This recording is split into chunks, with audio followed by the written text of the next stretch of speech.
Pambere ZANU PF. Pambere nekuwina my elections. Youth oye! Ligi oye! Bana baba oye!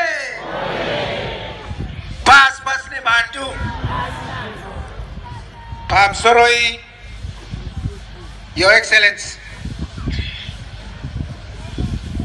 Comrade E.D. Mnangagwa, President of the Republic of Zimbabwe, Pam Soroi, Vice President Vedu, Comrade Chiwenga, Namai Chiwenga, Pam Soroi, Chairman we ZANU PF.